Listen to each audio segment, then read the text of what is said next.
Assalamualaikum warahmatullahi wabarakatuh. Perkenalkan, saya Abdul Halim Saleh dengan NIM 2523164. Pada video kali ini saya akan membahas mengenai antena, mengenai tentang prinsipnya, jenisnya, dan aplikasi praktis tersebut. Kita akan memahami dasar-dasar antena dalam teknologi komunikasi modern. Daftar isi dalam yang akan saya materikan nanti yang pertama ada pengenalan antena, mengenai definisi dan prinsip kerja antena. Yang kedua ada jenis-jenis antena seperti dipol, monopol, parabola, dan juga array. Yang ketiga parameter dan aplikasi, karakteristik dan penggunaan yang lebih praktis. Pertama kita bahas apa itu antena. Antena sendiri bisa kita artikan sebagai transducer elektromagnetik yang mengubah sinyal listrik jadi gelombang radio. Perannya dalam komunikasi untuk komponen vital, komunikasi nirkabel. Nirkabel ini untuk komunikasi tanpa menggunakan kabel wireless. Yang ketiga, penghubung sinyal, menghubungkan perangkat ke medium udara. Dan juga bisa berfungsi ganda, memancarkan dan menerima sinyal efektif. Antena sendiri adalah jembatan teknologi yang memungkinkan komunikasi nirkabel di era digital. Prinsip kerja dari antena, yang pertama sebagai transmisi sinyal. Arus listrik pada antena menghasilkan medan elektromagnetik yang berosilasi, menciptakan gelombang radio yang merambat ke ruang bebas. Yang kedua, sebagai penerima sinyal. Gelombang elektromagnetik yang datang menginduksi arus listrik pada elemen antena, mengubahnya kembali menjadi sinyal elektrik. Yang ketiga, osilasi elektromagnetik. Arus bolak-balik pada konduktor antena menciptakan medan listrik dan magnet yang saling tegak lurus dan berosilasi. Yang keempat, propagasi gelombang. Gelombang radio merambat melalui ruang bebas dengan kecepatan cahaya, membawa informasi dari pemancar ke penerima. Selanjutnya kita bahas mengenai antena dipol dan monopol. Antena dipol sendiri terdiri dari dua elemen konduktor simetris dengan pola radiasi omnidireksional, digunakan pada radio FM dan komunikasi VHF. Ini biasanya di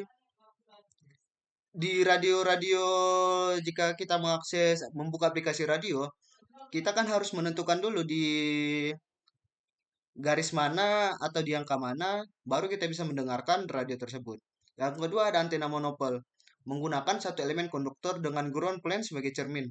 Lebih kompak dan umum pada perangkat mobile.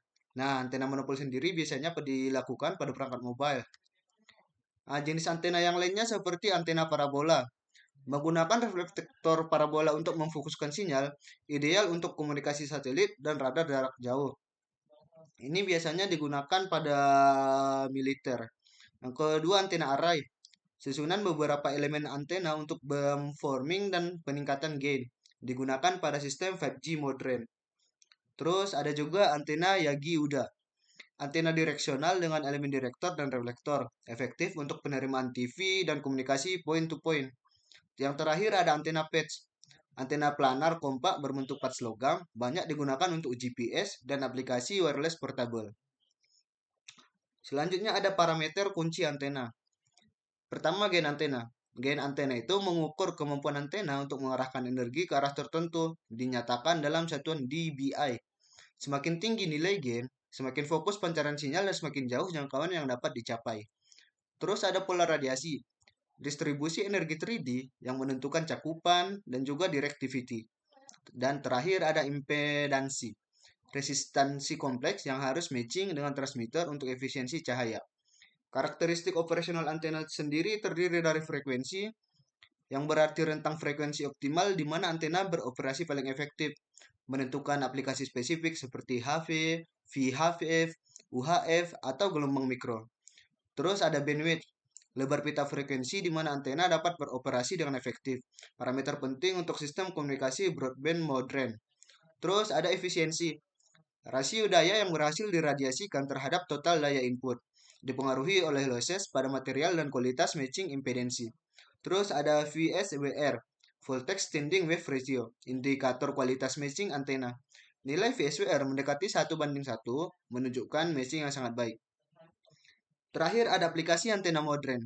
Yang pertama ada komunikasi seluler. Antena MIMO pada base station 4G or 5G. Meningkatkan kapasitas dan kecepatan data melalui beamforming adaptif. Terus ada Wi-Fi.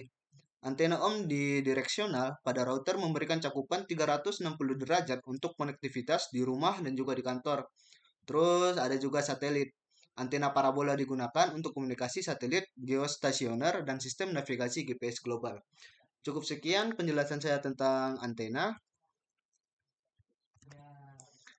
Selanjutnya pada materi selanjutnya ini kita akan membahas mengenai internet satelit, tentang teknologi, manfaat, dan aplikasinya. Kita akan memahami cara kerja dan keunggulan internet satelit untuk konektivitas global. Daftar isi pada materi yang akan saya sampaikan mengenai pengenalan internet satelit, teknologi internet satelit, serta manfaat dan keunggulannya. Pertama kita bahas dulu, apa itu internet satelit? Kita definisikan internet satelit sebagai layanan yang memakai satelit di orbit untuk kirim dan terima data tanpa infrastruktur darat. Berbeda dengan kabel, internet kabel memakai kabel tembaga atau koaksial terpasang di darat sehingga jangkauan terbatas pada area bulk jaringan. Berbeda juga dengan fiber optik. Fiber optik butuh jaringan serat optik yang mahal dan kompleks untuk dibangun, khususnya di area yang terpencil. Keunggulan utamanya sendiri menjangkau area tanpa infrastruktur konvensional, termasuk daerah terpencil, pegunungan, dan pulau terisolasi. Contohnya sendiri satelit orbit yaitu komunikasi nirkabel, terus infrastruktur fisik jangkauan terbatas, kabel serat optik yang biaya tinggi, jangkauan global, dan akses area terpencil. Sejarah satelit komunikasi. Di era awal itu pada tahun 1960, peluncuran satelit komunikasi pertama seperti Telstar pada tahun 1962 dan Intelsat membuka era baru untuk komunikasi global.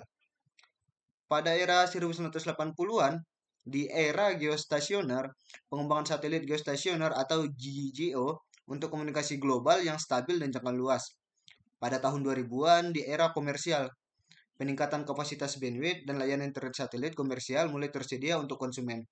Dan pada tahun 2010 di era LEO modern, era satelit LEO atau Low Earth Orbit dengan latensi rendah seperti Starlink, OneWeb, dan juga Kuiper.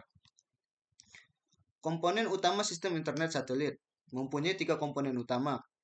Sistem internet satelit terdiri dari komponen yang saling terhubung untuk menyediakan layanan internet.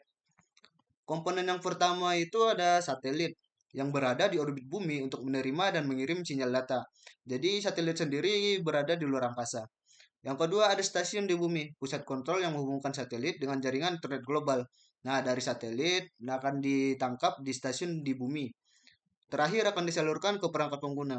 Antena parabola di lokasi pengguna untuk komunikasi dengan satelit.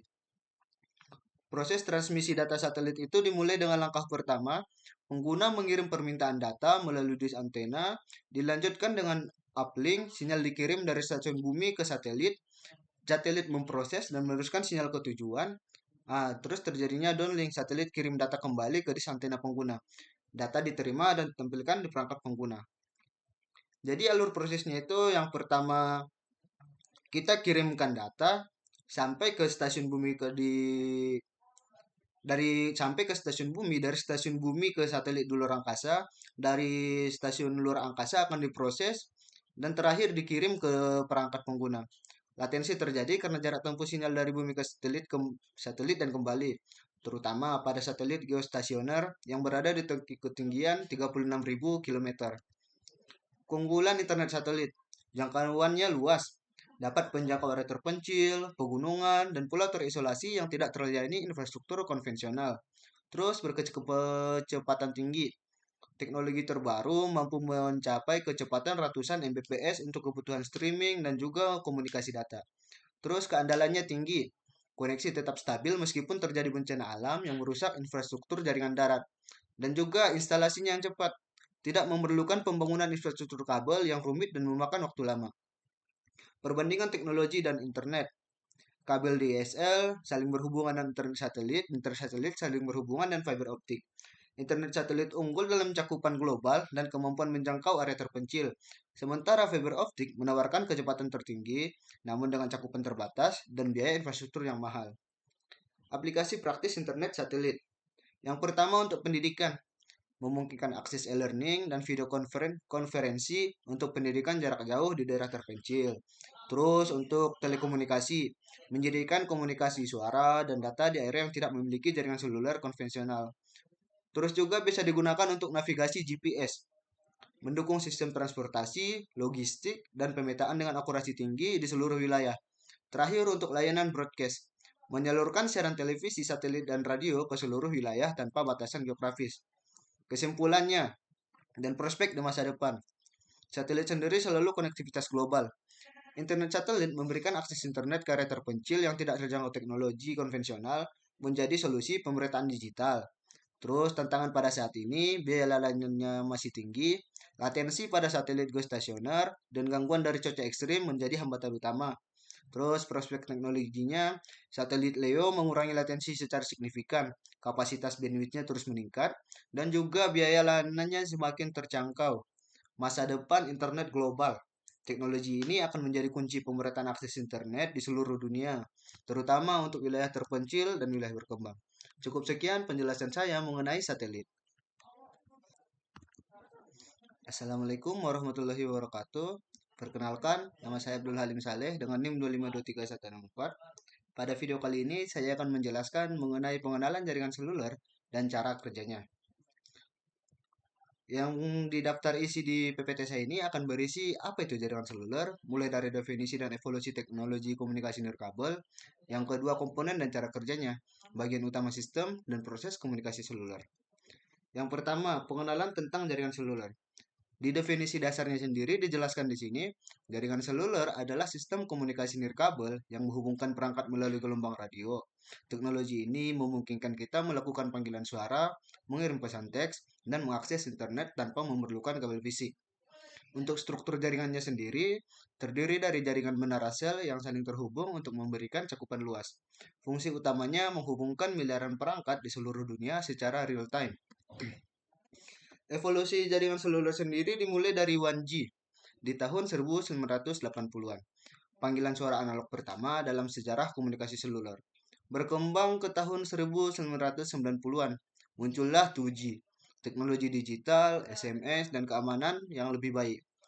Berkembang lagi di tahun 2000-an, 3G, internet mobile dan transfer data yang lebih cepat. Dan pada tahun 2010-an, muncul lagi 4G, streaming video HD dan aplikasi multimedia yang berkualitas tinggi. Dan yang terbaru di saat ini ada 5G di tahun 2020-an. Kecepatan ultra tinggi dengan latensi sangat rendah. Di Indonesia sendiri untuk 5G masih berada di kota-kota besar. Untuk kota-kota atau daerah-daerah yang masih tertinggal, jaringan 5G belum masuk. Komponen utama jaringan seluler sendiri terdiri dari menara sel, struktur fisik yang memancarkan dan menerima sinyal radio dalam area tertentu. Yang kedua ada base station, perangkat elektronik di menara yang mengatur komunikasi dengan ponsel pengguna. Yang ketiga ada perangkat seluler, ponsel atau tablet yang mengirim dan menerima sinyal dan jaringan. Dan ada juga jaringan inti, pusat kontrol yang menghubungkan semua base station dan mengatur routing data. Menara sel sendiri mempunyai beberapa kilometer jangkauan, jadi jangkauannya sendiri sangat luas. Untuk base stationnya nanti akan dilakukan proses sinyal dan mengatur koneksi. Dan perangkat seluler contohnya seperti smartphone, tablet, dan modem. Jaringan intinya sendiri terdiri dari switching center dan juga database pelanggan. Alur jaringannya sendiri terdiri dari proses komunikasi seluler terjadi dalam milidetik untuk menghubungkan pengguna. Langkah dari alurnya yang pertama, ponsel mengirim sinyal radio ke menara sel terdekat. Jadi dari ponsel memancarkan sinyal radio untuk pergi mencari base station. Di base station sendiri menerima dan memproses sinyal tersebut. Nah, dari base station, sinyal diteruskan ke jaringan inti untuk identifikasi tujuan. Dilanjutkan ke jaringan inti meruteikan data ke menara di lokasi penerima. Dan yang terakhir, menara menerima pengirim sinyal ke ponsel tujuan. Untuk teknologi di balik komunikasi nirkabel, yang pertama ada gelombang radio, gelombang elektromagnetik yang membawa informasi melalui udara tanpa memerlukan kabel fisik atau wireless. Yang kedua ada pita frekuensi. Setiap operator menggunakan pita frekuensi berbeda untuk menghindari gangguan sinyal, jadi biar tidak saling bertabrakan. Yang ketiga ada sinyal digital. Ponsel mengubah suara atau data menjadi sinyal digital untuk transmisi melalui gelombang radio.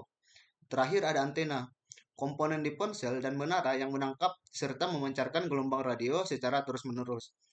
Jadi antena sendiri adalah komponen yang melakukan pemancaran dan juga antena sendiri yang akan menangkap sinyal elektromagnetik tersebut. Manfaat dan aplikasinya dalam kehidupan sehari-hari.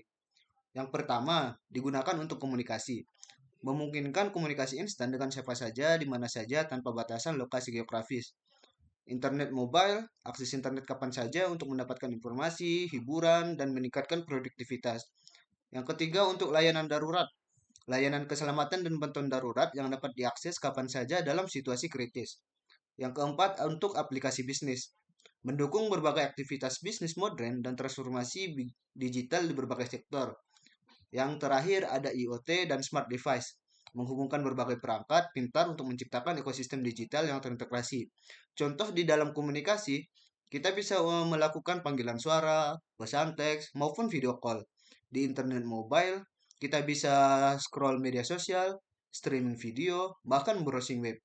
Pada layanan darurat sendiri, kita bisa melakukan panggilan darurat ke 112, melacak lokasi GPS, dan juga untuk notifikasi darurat seperti misalnya terjadi suatu bencana.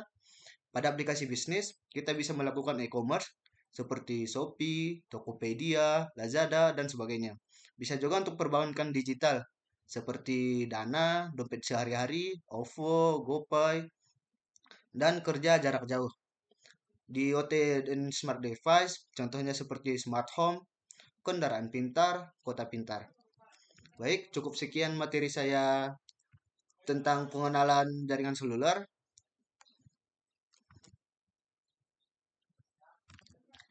Selanjutnya, kita akan membahas mengenai jaringan sensor nirkabel dan aplikasinya. Di sini kita akan memahami konsep dasar dan cara kerja teknologi sensor nirkabel. Di daftarnya isinya ini di pengenalan sensor nirkabel, saya akan membahas mengenai definisi, komponen utama dan cara kerja sistem sensor nirkabel. Juga aplikasi dan keuntungan, teknologi yang digunakan, aplikasi praktis, dan manfaat utama. Apa itu jaringan sensor nirkabel?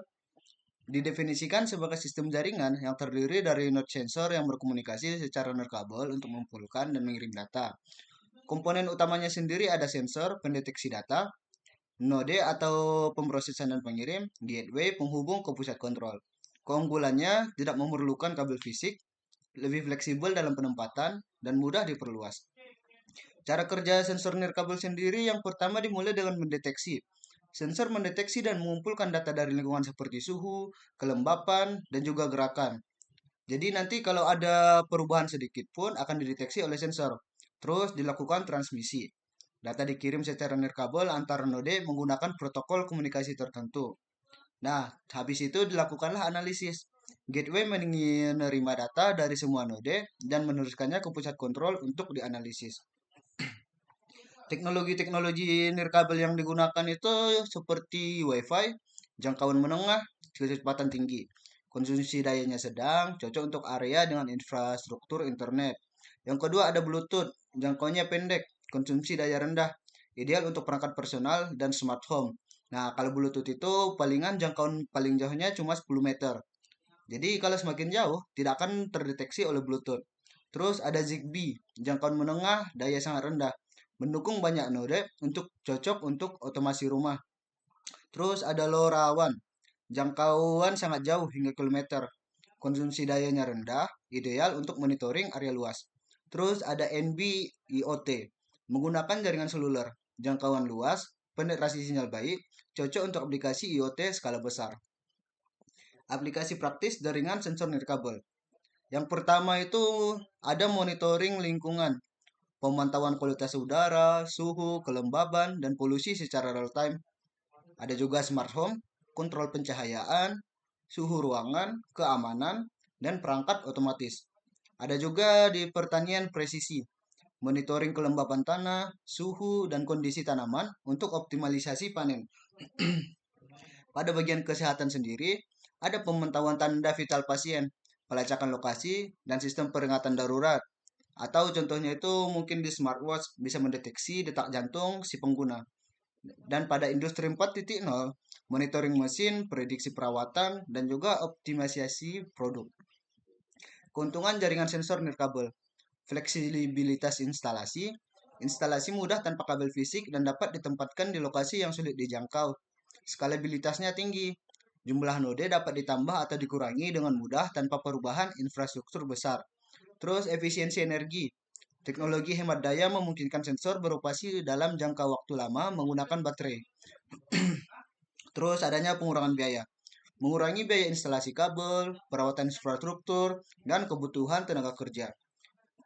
Kesimpulannya sendiri dan di prospek pada masa depan, jaringan sensor nirkabel memungkinkan pengumpulan data otomatis tanpa kabel. Pertama, konsep kuncinya, teknologi yang mengintegrasikan sensor, node, dan gateway untuk transmisi data nirkabel secara efisien.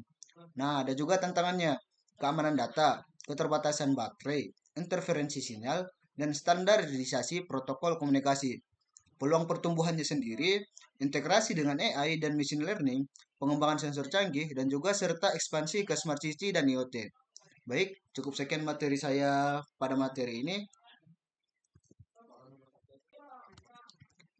Pada pembahasan terakhir ini, kita akan membahas mengenai jaringan ad hoc.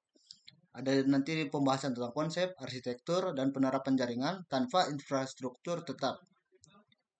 Mulai dari pengertian jaringan ad hoc sendiri, jaringan ad hoc adalah jaringan komunikasi yang dibentuk secara spontan dan sementara tanpa memerlukan infrastruktur jaringan yang tetap seperti akses point atau router terpusat. Terus ada desentralisasi.